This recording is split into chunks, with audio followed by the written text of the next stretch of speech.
Queridos hermanos, muy buenos días. Nuestra comunión espiritual para este día martes 25 de agosto de 2020.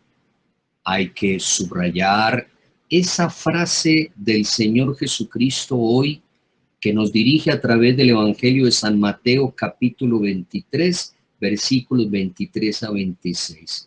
Habla el Señor con escribas y con fariseos y les dice: ay de ustedes, escribas y fariseos hipócritas, que pagan el diezmo de la menta, del aneto, del comino, pero descuidan lo más importante de la ley, la justicia, la misericordia y la fe. Tres grandes valores cristianos, queridos amigos. Esforcémonos por practicarlos en la cotidianidad de la vida. Es decir, allá en lo cotidiano, en el trabajo, en la familia, esforcémonos por ser cada día personas más justas. La justicia a veces se nos pierde, sobre todo en este mundo virtual en el que nos encontramos. Tantas veces descubrimos en el mundo inmenso de las redes sociales una cantidad de afirmaciones sumamente injustas de unos contra otros, una lectura sesgada de la realidad. Hay que recordar que la justicia es reconocerle a cada persona lo que le corresponde. Y por ese motivo, si nos dejamos llevar por esas parcialidades y por esas excesivas subjetividades, no vamos a poder ser justos al valorar a otra persona.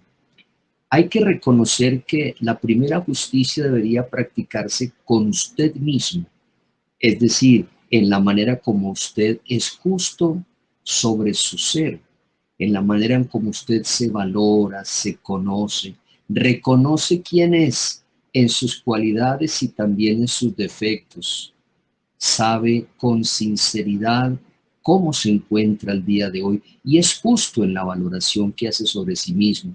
Desde esa propia valoración, también nosotros aprendemos a valorar mucho mejor a los demás, dejando de lado la polarización, la exagerada subjetividad y aplicando criterios de justicia mucho más claros en el momento en que tengamos que reconocerle a las personas lo que las personas son, con sus cualidades y con sus defectos. Es injusto que nos quedemos mirando solamente el defecto, como pasa tan claramente en aquella imagen del Evangelio de San Mateo. ¿Cómo quieres tú quitar la motica que está en el ojo de tu hermano cuando tienes semejante viga atravesada en el tuyo? A practicar la justicia, queridos amigos. Pero también hay que practicar este segundo precioso valor del cristianismo, que es la misericordia. A mi modo de ver, la misericordia es la mayor pureza de la expresión del amor. Si hay un amor puro, delicado, absolutamente incalculable en su valor y en su apreciación, es precisamente el amor que se traduce en misericordia. Aprender a ser misericordiosos, especialmente con esas personas a las que nos cuesta más aceptar y querer. Fácilmente nos convertimos con esas personas en sus jueces y vamos sentenciando y vamos condenando y vamos aplicando la sentencia con toda severidad. Y se nos olvida que la justicia debe ir de la mano de la misericordia, que tal vez la misericordia es la mayor de las justicias y por esa razón sé misericordioso, sé compasivo, deja de lado el perfeccionismo con los demás y aprende a mirar la vida, a las personas, a las realidades con un mayor grado de piedad. Apiádate de tus semejantes, en especial de los que te son más difíciles de aceptar y de querer. Y tercer valor extraordinario, la fe. Queridos hermanos, sabemos que la fe es una respuesta, es algo dinámico. La fe no es una especie de anestesia personal que yo me aplico como para pretender que mi vida espiritual va por buen camino. No, La vida espiritual es eso, es vida, y por lo tanto se manifiesta en una respuesta que debemos dar a Dios todos los días, porque todos los días tú te sientes requerido a ser creyente, porque todos los días estás llamado a practicar la obediencia a nuestro Señor. Entonces, lo más justo con Dios es que creamos en Él y confiemos en Él.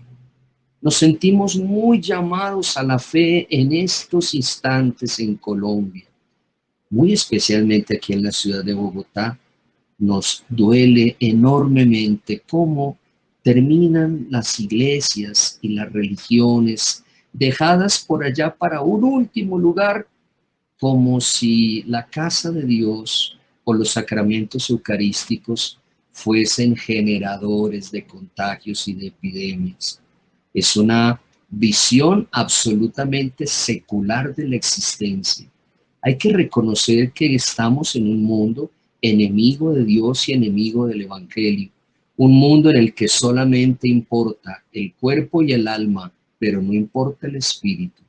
Y cuando no importa el espíritu, se desfigura al ser humano, no se le considera en su realidad integral, no se es justo con el hombre y no se es justo con Dios. Las casas de oración, los templos dedicados a la plegaria, son generadoras no solamente de salud, sino de nueva vida. Pero si hemos dicho tantas veces que las iglesias están preparadas para recibir en pequeñas cantidades a las personas, salvaguardando todos los protocolos y las medidas que nos exigen, pero seguimos todavía vistos como personas de menor rango en la sociedad y nos lesionan el derecho a la libertad religiosa, que es un derecho fundamental. Una cosa debemos hacer, no desesperanzarnos, porque desde aquí uno suele escuchar a personas que están diciendo que definitivamente esto se acabó, que llegó el fin de la religión, que qué vamos a hacer. No, mantengamos la esperanza, cierto, con criterio, con una mirada clara ante la sociedad en que nos encontramos, pero recordemos que la historia de los hombres y de las sociedades no están abandonadas a su suerte. Dios quiso entrar en nuestra historia y permanece en ella, y el Espíritu sigue guiando a la iglesia, la sigue acompañando y fortaleciendo. Tengamos esa fe, queridos hermanos, para que Dios nuestro Padre no permita que fallezcamos de ninguna manera.